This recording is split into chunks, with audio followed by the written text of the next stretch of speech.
Hello again everyone, and today I'm putting together a review of a lens that I've been looking forward to trying out for a very long time, the Samyang 12mm f2 NCS-CS. It is a bright aperture, ultra-wide angle, manual focus lens for mirrorless cameras only, with APS-C sized sensors. It can be found new for about £280 or $320 US, which makes it potentially great value for money.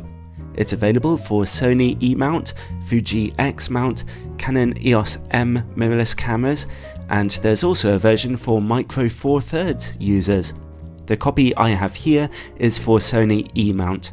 And it's a lens that's enjoyed a lot of popularity since it came out, with plenty of Sony and especially Fuji camera owners picking them up.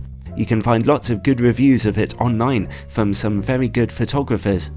I first saw this lens when I visited Samyang's factory in Korea a few years ago now, where I saw them being assembled, and I wished that I had a mirrorless camera instead of a digital SLR so I could get one.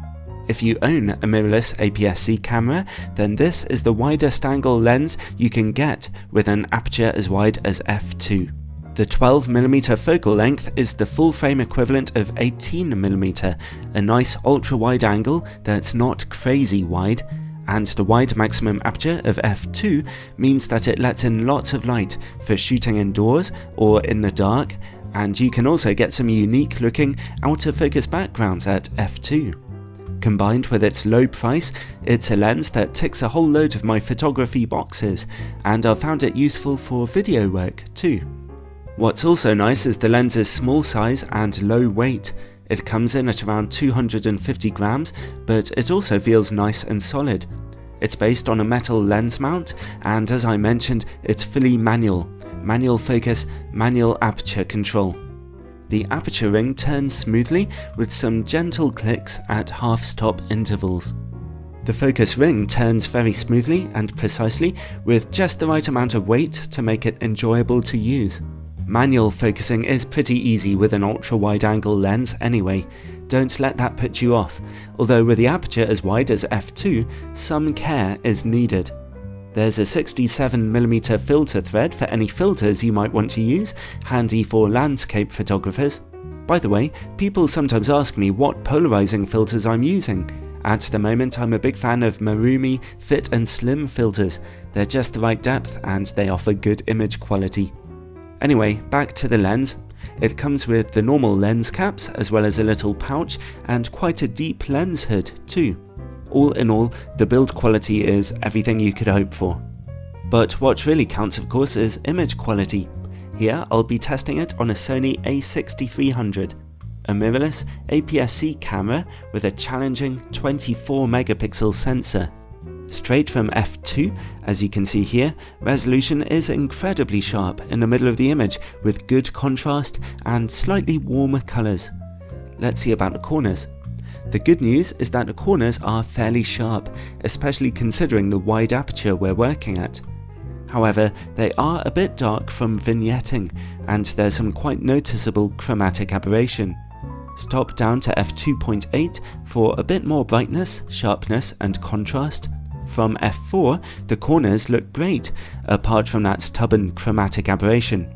It's only at f11 that diffraction is starting to kick in, softening the image a bit. So for an ultra-wide angle lens with a fast aperture, the lens is impressively sharp. You might want to try and remove that chromatic aberration in editing though. It will show up slightly in video work too. Let's see about distortion and vignetting. There is some gentle barrel distortion, although it's nothing too bad.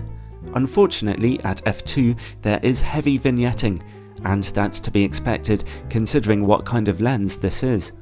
At f2.8 the vignetting is reduced and reduced again at f4, however it is still noticeable and it never fully goes away even if you stop down anymore. This lens will always give you some slightly darkened corners. Let's see then about close-up image quality. The lens can focus slightly closer than 20 centimeters, which is pretty handy for some nice artistic images. Even straight from f2, image quality remains bitingly sharp. Nice.